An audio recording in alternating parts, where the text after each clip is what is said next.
I'm Richard Taylor of the Philosophy Department at Marquette University and also the Institute of Philosophy and De Wolf-Mansillon Center at the Catholic University of Leuven. And I want to thank Angeletti for inviting me to present at this transcultural communication conference focused on encounter and imagination among Christians, Muslims, and Jews in the Middle Ages. I'm sorry I'm not able to be there in person, but I send this video of my presentation, and also I'll be appearing live via Skype from Istanbul, where I'm teaching at the time of the conference. Let me begin, since I have a substantial paper for you and not a great deal of time. So let me proceed. My topic entitled then, Illustrating the Importance of the Arabic Philosophical Tradition to the Thought of Thomas Aquinas. 4 striking examples. Researchers working in the theological and philosophical thought of Aquinas have always been aware of his critical engagement with the Arabic philosophical tradition. In the last half of the 20th century, a handful of thinkers, expert in Arabic as well as Latin and other relevant languages, published some valuable and deeply insightful studies and convinced a growing number of students of the following generations to take up the study of Arabic philosophy in its own right, and also for the sake of understanding philosophers and theologians of the 13th century, among them Aquinas. In fall 2008, the Aquinas and the Arabs project was launched, and a collaboration with the Comissio Leonina in Paris was begun. Now the project has 25 members, 14 consultants, and more than a dozen graduate student members, and holds annual workshop conferences in summer in Europe and in fall in North America. Some 60% of the members of this group work in Arabic, as do a number of the affiliated graduate students. The synergy generated by members of this working group has been impressive when weighed by the standards of academia for publications and active conference involvement. It's also contributed to the establishment of a new series by Braypoles, international publishers, for editions, monographs, and collections of papers under the title Philosophy and the Abrahamic Traditions of the Middle Ages. But for our purposes here today, let me say that synergy has led to new philosophical insights and new research in the thought of Aquinas. Let me now turn to the 4 topics indicated in my title. And for your convenience, I have available via Dropbox also a copy of the handout that goes with this.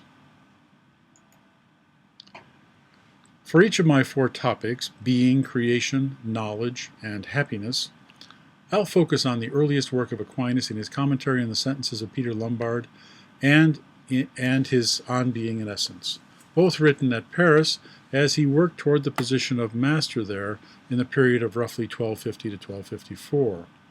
Here we see the young Aquinas first deeply engaged in a surprisingly astute way with these 4 topics, forming from his study of Aristotle and the Arabic philosophical tradition, the Arabic tradition, philosophical and theological teachings that contributed in a central way to his thought for the rest of his life. First of all, the topic of being. The doctrine of the nature of being, with its famous distinction of essence and existence, with God as pure being and creatures as composites of essence and existence, was unprecedented in the Christian tradition before Aquinas. This teaching allowed him to say that God is immediately involved in every instance of being or existence. While he developed this in his own unique way, it could not have been developed without his intensive study of the Arabic philosophical tradition in translation. The short treatise on being and essence has always been treated by scholars as a key account of Aquinas' metaphysics of esse, or being. 2 major sources for his analysis of the nature of being and proof of the existence of God in this work are the 9th century Baghdad pseudo-Aristotelian Kalam fi Macht al-Khair, or Discourse on the Pure Good, or, as it's known in Latin, Liber de Causas, Book of Causes, as it was known in its 12th century Latin translation. And also the second source, the Ilahiyat, or Metaphysics, of the late 10th and early 11th centuries philosopher Avicenna. In Aquinas, his distinction of essence and existence leads to his reasoning that all things except God are created composites of essence or quiddity and being. The actuality of existence is communicated to creatures by efficient causality and limited by essence to make up the existing particular thing. On this account, each and every thing has its existence or esse from God alone, who is pure existence without any delimitation by form. Creation and the communication of being belongs solely to God, to whom all being is traced. No creature can give being of itself for Aquinas, since its own being is finite and delimited by its essence. The analysis of the nature of being, such that creation belongs only to God, and such that God is being alone or pure being, ania facot, or esse tantum, while all other things are composites of essence or form and being, reflects precisely what Aquinas read in the Discourse on the Pure Good, the Latin Liber de Causis. In this work, the 9th century author draws on an Arabic version of the metaphysical Elements of Theology by the Neoplatonist Proclus to craft his own treatise on primary and secondary causality. This is the notion that while things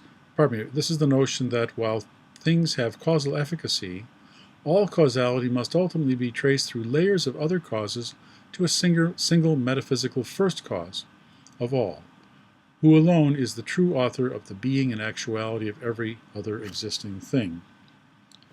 This doctrine of primary causality is set out in the first of the 31 propositions of the Discourse on the Pure Good, and was well known among philosophers and theologians alike after its translation into Latin. In the 8th proposition, the content of which comes not from Proclus, but from the Arabic version of selected texts of the Enneads, we find the following. That is, here in this proposition, the author states the following in explaining how God is above the hierarchy of intellect, soul, and nature in the universe. This is text number 1. You have this in a handout, or it's available to you in a handout anyway. The first quote, "The first cause is not an intellect, nor a soul, nor a nature, but rather he is above intellect, soul, and nature, because he is the creator of all things. He is, however, creator of the intelligence without mediation, and the creator of soul, nature, and all other things through the mediation of intellect." Continuing, "Moreover, divine knowledge is not like intellectual knowledge, nor like the knowledge of soul, but rather divine knowledge is above the knowledge of the intelligence and the knowledge of soul, because divine knowledge is the creator of all types of knowledge. Furthermore, divine power is above every intellectual, psychic, or natural power, because divine power is the cause of every power. And intellect possesses form, hilya is the Arabic here, because it is being and form. And likewise soul possesses form, and nature possesses form, but the first cause does not have form, because it is only being. If someone says he must have form, we say its form is infinite, and his essential nature is the pure good pouring forth all goods on the intelligence and on all other things through the mediation of the intelligence." Close quote. And that's my translation of the Arabic. Aquinas cites this work and the Latin translation of the Arabic ania facot as esse tantum, only being, in his On Being and Essence, in order to explain the way the primary causality of God permeates all reality and contingent being, and is itself unlimited actuality of being in its purity. Aquinas follows this account of God and the notion that all of the things are composites of being. Yet he rejects the author's assertion here and elsewhere in this work that the first cause immediately gives rise to the intelligence, and only through the mediation of created intelligence creates the rest of reality. Instead, for Aquinas, the giving of being, or esse, in each and every case belongs solely to God, who is pure being. Avicenna was likely quite familiar either with key texts of the Arabic Elements of Theology by Proclus, if not with the Discourse on Pure Good itself in some form. But his contribution to the metaphysical thought of Aquinas is profound in a different way. Much ink and intellectual effort has been expended by scholars over the question of whether Aquinas provides a philosophical demonstration of the existence of God in his On Being and Essence. Of course, Aquinas is famous for his 5 ways and demonstration of God in his Summa Theologiae, yet the proof in On Being in Essence is not included there, nor is it included in his Summa Contra Gentiles, where he also provides proofs of God. My own teacher at Toronto, the late Canadian scholar Joseph Owens, argues at length in several works that the reasoning of Aquinas as found in this work, that is, On Being in Essence, is cogent, but incomplete as a demonstration. Aquinas reasons that essence does not include the notion of existence, since an essence can be conceived without existence, as in the case of knowing the essence of the mythical phoenix, or in the case of knowing the human essence without knowing its actual being. Such a distinction of essence and existence is only conceptual, but can be known to be a real distinction if it can be proven that there is only one being in which essence or quiddity are identical to being, according to Owens. That's his account.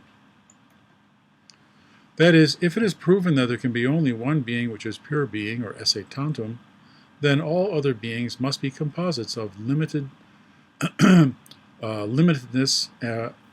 of limitation of essence and quiddity, and the actuality of existence. For Owens, the nature of God as pure being is not proven merely by the examination of concepts, but must be proven through a philosophical demonstration as found in the famous 5 ways. Owens himself prefers the argument from efficient causality. One of the most insightful scholars of the metaphysics of Aquinas today, John Whipple of the Catholic University of America, has argued at length with Owens in several publications over the reasoning in On Being in Essence, and has contended that Aquinas does in fact have the reasoning needed to prove that there must exist only one reality that is pure being in this work. But who is right? Owens says there isn't enough there, and Whipple says that there is. In 2007, R.E. Hauser, a member of the Aquinas and the Arabs International Working Group from the beginning of the project, published the article, The Real Distinction and the Principles of Metaphysics, Avicenna and Aquinas. In that article, Hauser points out that the starting points for the science of metaphysics and its proof of the existence of a single first cause in the metaphysics or ilahiyat of Avicenna are dialectically argued assertions. For Avicenna, there is first the assertion of an existing thing. Then there is the assertion that all existing things are divided by the mind into what is necessary, what is possible, and what is possible but necessitated in existence by something other than itself. And third, there is an action or a causality, expressed by the Arabic preposition be, which is equivalent in some respects to the Latin per, as in the notion that something is per se, in virtue of itself, or per aliud, in virtue of something other than itself. Hauser points out that a primary motivation of Avicenna in his metaphysics is the establishment of tawhid, divine unity and simplicity. And that's what's motivating Avicenna, according to Hauser, to set forth this notion of the mind immediately dividing all reality that it encounters into what is necessary, what is possible, and what is possible but necessitated by something else.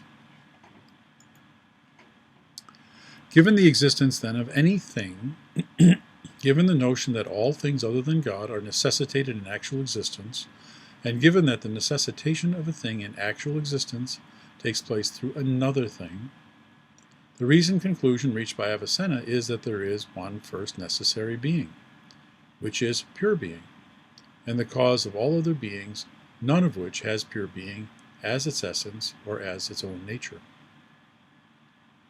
Now, as well as the metaphysics of Avicenna, the Latin tradition also had a paraphrasing summary of the work of Avicenna made by Al-Ghazali, a theological opponent of Avicenna, who simplified the reasoning of Avicenna in a short summarizing and paraphrasing book. This work, called Maqasid al-Falasifa, or The Intentions of the Philosophers, was well known to Aquinas and his teacher Albert, in Latin translation, of course, as well as to other theologians and philosophers of the 13th century. Inspired by his reflection on the reasoning of Avicenna, Hauser found in this work by Al-Ghazali the famous example of the phoenix used by Aquinas. Hauser went on to argue then that in On Being in Essence, the argument of Aquinas is in that work is not a philosophical demonstration, but rather a dialectical argument in a simplified version of the reasoning of Avicenna, that is, in a simplified version provided by Al-Ghazali in his Maqasid al-Falasifa, the intentions of the philosophers. In 2013, Marquette University graduate student Tracy Watesha prepared a paper under my direction confirming Hauser's analysis and critically examining the arguments of Owens and Whipple. In this paper, which appeared in the International Philosophical Quarterly in April 2016, Watesha argues that neither Owens nor Whipple understood properly that the argument for God, in on being in essence, is a dialectical argument, not a demonstrative argument. The major reason for this is that neither employed the principle of source-based contextualism in their attempts to explain the reasoning of Aquinas. This principle is not something new, but it is something essential in the study of philosophy.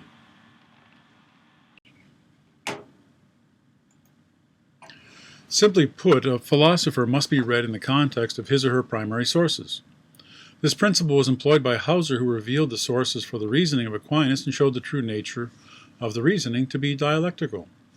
As Watesha writes in the conclusion of her recently published article, quote, "The analyses of Owens and Whipple show the complexity of the texts of Aquinas. But careful consideration of the sources Aquinas himself was using in forming his views, as we find in the article by Hauser, permits a perspective that enhances our ability to reveal the reasoning of Aquinas in the De Gente." That is, these two scholars, were unaware of the dialectical character of the reasoning, and so misconstrued the reasoning as demonstrative or as part of a demonstration. Second topic, creation. The nature of creation was, of course, something discussed by many thinkers in the Greek and Latin Christian traditions, since it's a central teaching of the faith. But properly metaphysical accounts with depth of reasoning are not impressive or common before the 13th century. In an article written in 1961, Aquinas scholar Anton Pegas wrote that a proper metaphysical conception of creation did not originate in the Christian tradition, but rather was taken over by Aquinas from Avicenna. The metaphysical argumentation of Avicenna is spelled out in parts of books 6, 8, and 9 of his Ilahiyat, that is, his metaphysics. The theme of chapter 6 is causality, and it's here that Avicenna reasons about the nature of the ontological dependence of all things for their being on the first agent cause of all, which causes all things outside itself to exist in actuality by a causally continuous giving of the actuality of existence. That is, this is God. The ontology of caused beings requires this because they do not have existence in themselves, but must receive it from outside.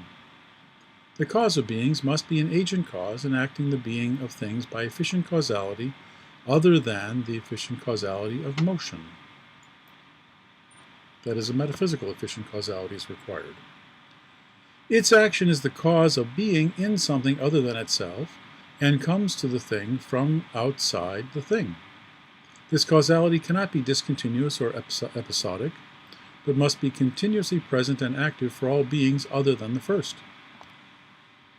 in order that the others may exist. This is a notion of creation properly speaking, according to Avicenna. Book 8 is focused on the existence and attributes of the first principle, God, with particular emphasis on unity and uniqueness. Avicenna insists that, quote, "It is impossible for an aggregate of causes to exist without including an uncaused cause and a first cause," close quote. That's Marmore's translation. He then concludes, "Thus it has become evident from all these statements that there is here a first cause. For even if that which is between the two extremes were not finite, and the extreme exists, then that extreme would be a first for what is infinite and a cause that is not caused." Close quote. It's important for Avicenna to establish this because it explains the essence of creation as ontological dependence, even if the world is eternal. For he can, quote, "allow that there are infinite causes in the past and the future. But it is incumbent on us to show finitude in the things that are causes in their essences." Close quote. Then Avicenna asserts that everything acquires existence from another, and ultimately, even if through immediate cause, from the one, quote, the one who is in his essence one, and the existent who is in his essence an existent, close quote. The definition of creation then is the following, and this is in text 2. Quote, this is the meaning of a thing's being created, that is, attaining existence from another. It has absolute non-existence which it deserves in terms of itself, but it is deserving of non-existence not only in terms of its form without its matter, or in terms of its matter without its form, but in its entirety, that is, when considered in itself. He then continues, hence, if its entirety is not connected with the necessitation of the being that brings about its existence, and it is reckoned as being dissociated from it, then in its entirety, its non-existence becomes necessary. He's indicating here, of course, that something other than God needs to receive being from God. He continues, hence, its coming into being at the hands of what brings about its existence in its entirety. No part of it in relation to this meaning is prior in existence, neither its matter nor its form, if it possesses matter and form. Close quote. Again, Marmora translation. He then adds, and this is in text 3, quote, its act of bringing into being that which comes to be from it would entirely rule out non-existence in the substances of things. Rather, it is an act of bringing into existence that absolutely prevents non-existence in things that bear perpetualness. This, then, is absolute creation. Okay, this is creation mutlaq, or absolute creation. Bringing into existence in the absolute sense is not any kind of bringing into existence, and everything is originated from that one being the originator of it, since the originated is that which comes into being after not having been. Close quote. And again, that's Marmora's translation with my emphasis. In Book 9 of the Metaphysics, of the Ilahiyat, Avicenna focuses on the notion of agency, fa'aliyah, and distinguishes two kinds of creation. The absolute creation by God of the highest created entity, intellect, and the immediate creation on the part of an emanative hierarchy of intellects down to the lowest intellect, which brings about the sublunary realm of our human existence. So it's very clear Avicenna has a notion of creation, a very strong notion of creation ex nihilo here, and that's clearly spelled out and was available to Aquinas in Latin translation. Now in Book 2, Distinction 1, Question 1, Article 2 of his commentary on the sentences, Aquinas considers the question of whether there can be creation. Let's look at the handout for a translation of his response to this issue. In what follows here, I'm going to focus primarily on what I've underlined in the handout texts.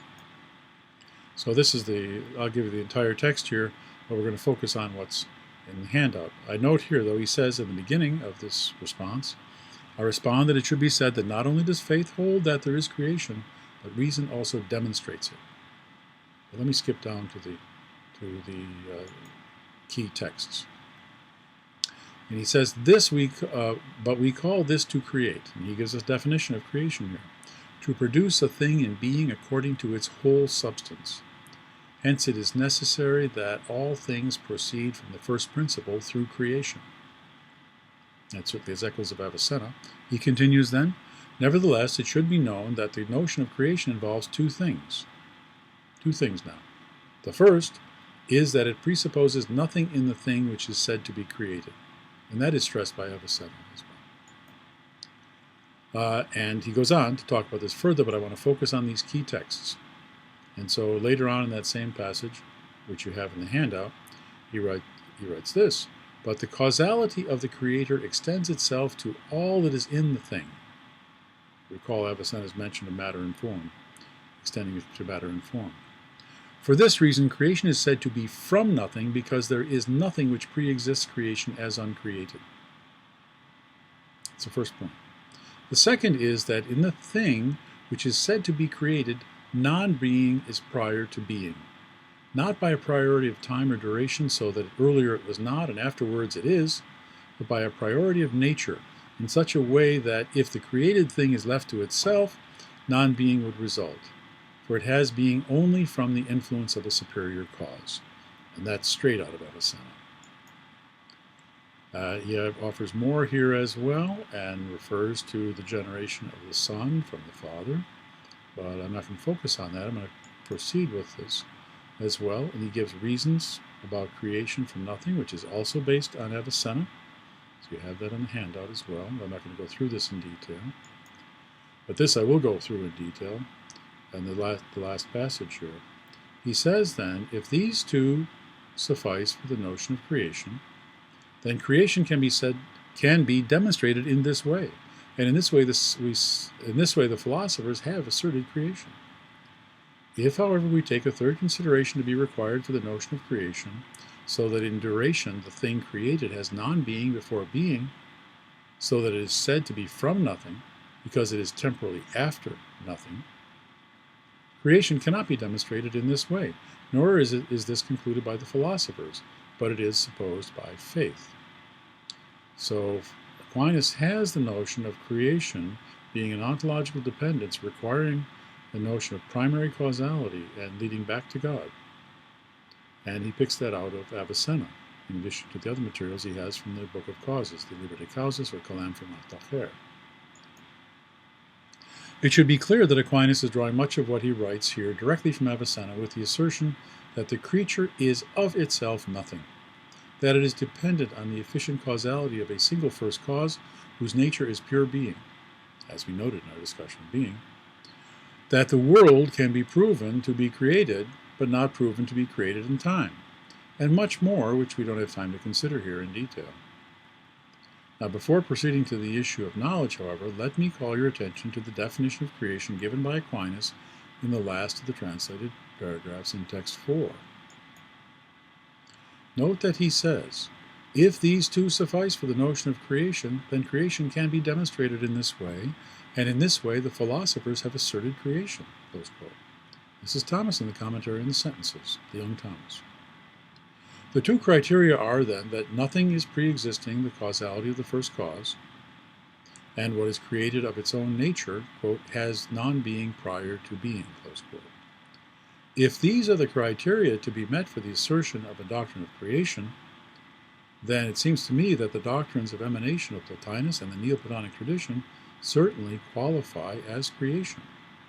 I won't go into that in great depth here, but I'd recommend you have a look at this article by Brandon Zimmerman in the Review of Metaphysics from 2013.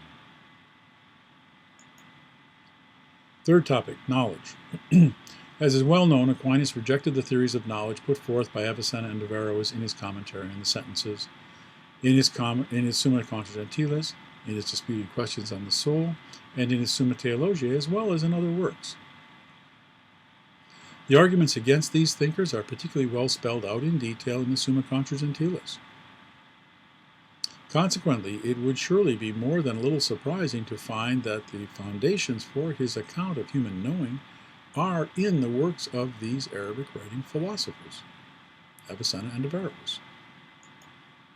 And it would be even more surprising to find that the very doctrine of Aquinas was not of his own conception, but rather was derived from the De Homine of his teacher Albert the Great, where Albert quotes and works directly with the writings of Avicenna and Averroes to concoct the basic account of human knowing we later find set forth by Aquinas. But in fact, that is exactly what is the case.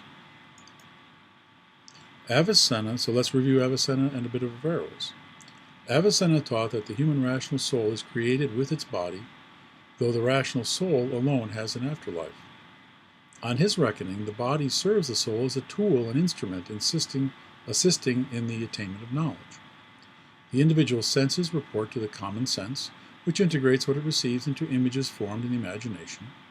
Then what Avicenna calls the active compositive imagination separates and combines in various ways what it receives. The estimative power also provides information by way of the apprehension of non-sensible intentions such as fear and other complex emotions.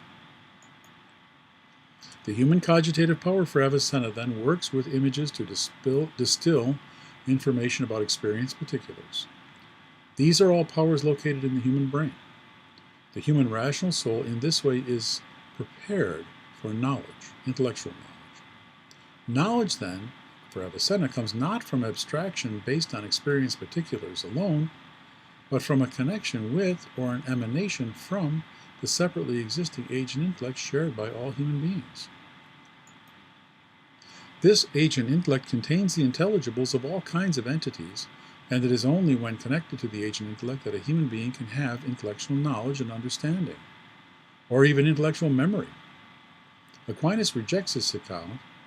Albert rejects this. Aquinas also rejects it, but certainly Albert rejects this account, since he reckons that on this understanding, the objects of knowledge are not the things of the world, but separate intelligibles in the agent intellect. He further rejects it because both the content of intellectual memory and the power of intellectual understanding are realized only in immediate connection with the separately existing agent intellect, not the individual human being in its own right. That's Aquinas' view, but he derives it from his consideration of what Albert has done. We'll look at Albert shortly. The mature Averroes, in the Latin translation of his long commentary on the De Anima of Aristotle, holds that intellectual knowledge comes through a genuine intellectual abstraction of intelligible forms found in the things of the natural world. There are intelligibles in potency, but he finds it in the natures of things in the natural world. For Averroes, the five senses with the common sense places images of things of the world into the imagination. The cogitative power then distills a clear image of the particular and places it in the power of memory. It is at this point that a separately existing agent intellect unites with the perishable human soul. By it, abstraction transfers the experienced form from the mode of being of a particular to the mode of being of an intelligible in act. Since the mode of being is now that of an immaterial intelligible, it requires an immaterial subject to receive it. This subject and separate incorporeal substance, following the language of Alexander of Aphrodisias, is called the material intellect, where the term material denotes receptivity. For Averroes, the agent intellect does not provide the content of knowledge, but only the power of abstraction. The separately existing substance called the material intellect is shared by all human beings for the unity of knowledge and discourse. In this he follows Themistius. Aquinas rejects this account because the powers of abstraction and retention of knowledge reside outside the individual human knower. Now, in the case of Averroes, as we shall see, Albert was well aware of two interpretations of the epistemology of Averroes. One asserted that agent intellect and material intellect are separate substances existing in their own rights, and this is the correct understanding of Averroes ibn Rushd himself. The second interpretation among the Latins that Albert was aware of stressed Aristotle's remark in De Anima 3:5 that the active and receptive powers are ente suke, in the soul, and asserted that these two intellectual powers of the human rational soul, Albert himself mentions both accounts, rejecting the first and wrongly accepting the second as the true teaching of Averroes. In about 1242, Albert the Great completed his De Homine, not long before he was to begin working with Aquinas at Paris, and then later at Cologne. Seeking to develop a complete philosophical understanding of human nature, Albert studied the works of the Arabic tradition with great care and thoroughness. He was a great admirer of the writings of Avicenna throughout his entire life, and that's particularly clear in this work. With long quotations of the De Anima of Avicenna, Albert explains his source and proceeds to accept much of the account, according to it as it's set out by Avicenna. Still, Albert found objectionable the notion that human beings do not retain their own individual intellectual memories, and also the notion that intelligibles in act required for human science are emanated from the agent intellect, according to Avicenna.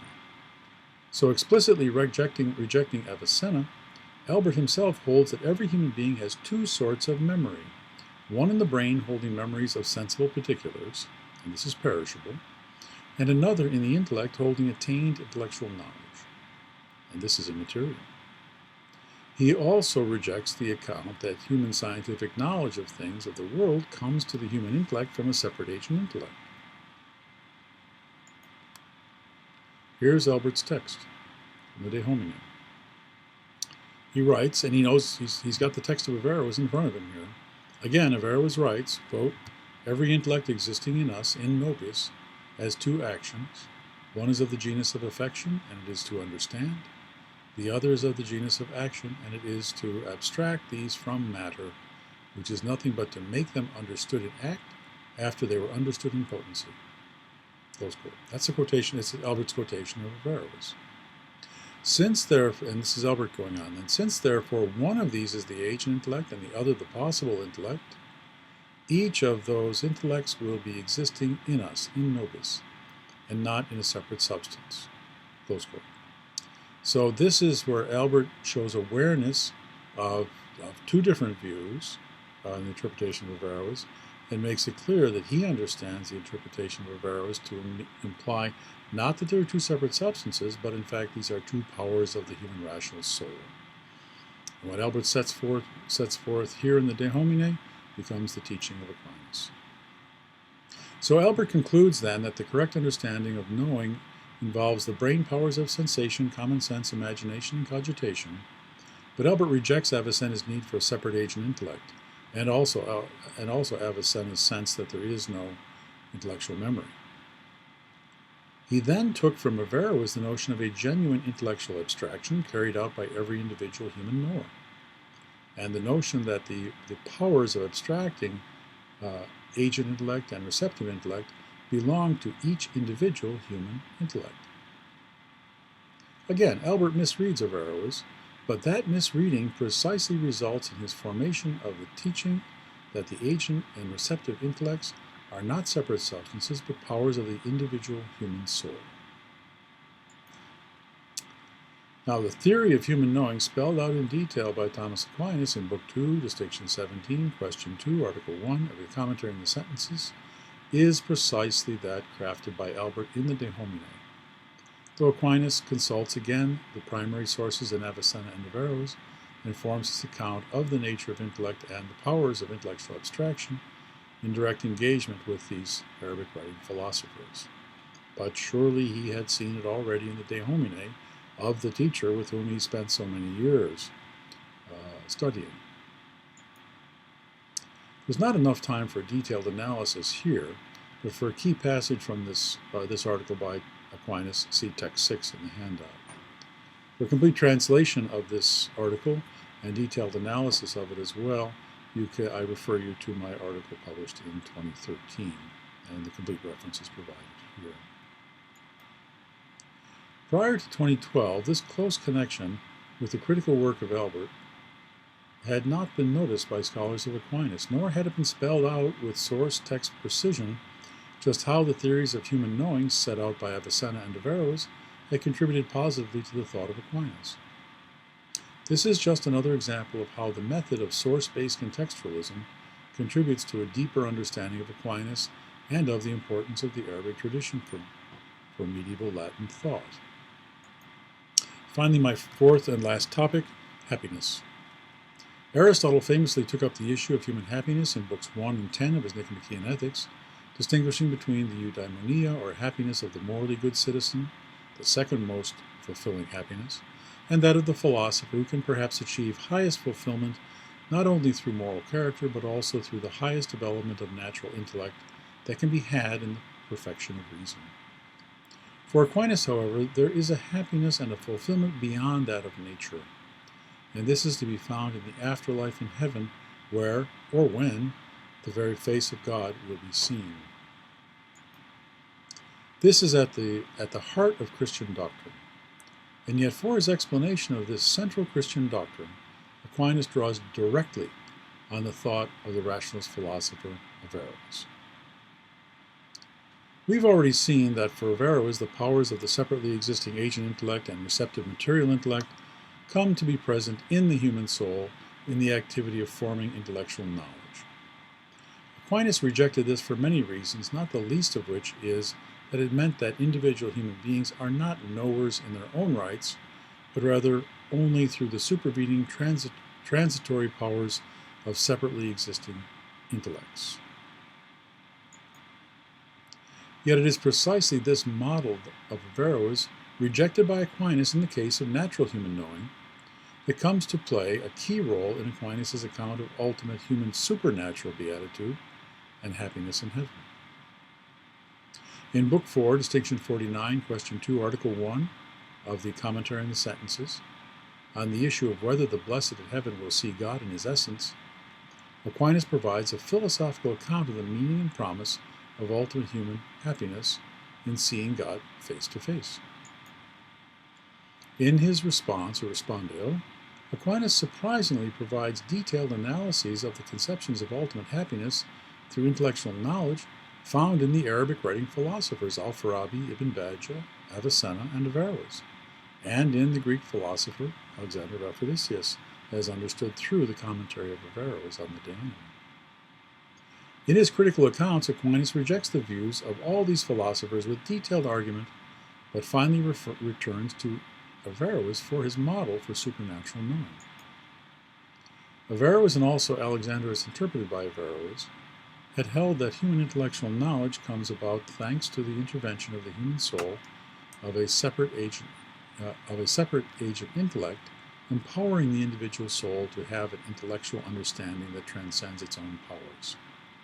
The phrase they used to describe this was that the external power came to be, quote, formed for us, close quote. That is, an active formal power entering into the human intellect. The key passages in which Aquinas spells out this view are available in Text 7, which I can't go through in detail here, but I provide you with the translation. According to Aquinas, in his first full account of the meaning of ultimate human happiness, the promise of seeing God face to face, or parasension, must be understood as that of coming to know the very immaterial essence of God himself. Yet the human intellect's only natural way of knowing comes about through sense perception and intellectual abstraction of the essences of natural physical things of the world. It does not have in itself its own powers sufficient to intellectually apprehend immaterial entities such as angels, let alone to grasp with understanding the very essence of the transcendent God. How then can one understand God if it's not in one's own powers? For Aquinas, this can take place because God enters into the human soul itself as that which is known by the soul, and at the same moment as that by which the knowing takes place. For to know is to have the known object somehow in one's very own mind. Hence it is only when God enters the human mind and raises the human mind to a higher than natural level, empowering it, that the human soul is able to see God, that is, to receive the divine essence into itself. This is nothing less than God becoming a, quote, form for us, close quote, making our own knowing of God possible, just as Averroes had held that for human knowing, an external formal power, the agent intellect, had to become formed for us. In his commentary on the sentences, Aquinas openly mentioned Averroes as the inspiration for his conception of how ultimate human happiness and seeing God face to face can be rationally understood. In his De Veritate, written not long after, and also in an early draft of the Summa Contra Gentiles, written later, Aquinas mentions the importance of this model of Averroes in this regard. But references to Averroes in connection with Aquinas' own doctrine are erased from the final version of the Summa Contra Gentiles, and never appear in any of the discussions of ultimate happiness in the subsequent works of Aquinas. Conclusion, then. My purpose here has been to share with you some of my work and that of colleagues in the Aquinas and the Arabs project to display the importance of the Arabic philosophical tradition in the thought of Thomas Aquinas.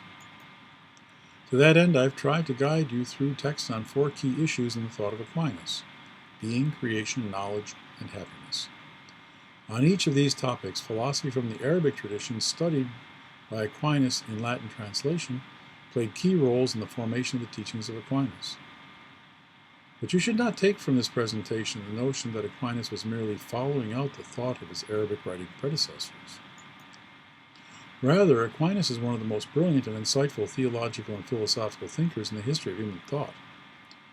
And like any good scientist or philosopher, he took the best of science and philosophy of his day and synthetically transformed it in accord with his his insights and critical analyses into his own distinctive and powerfully argued conceptions of being, creation, human knowledge, and ultimate human happiness.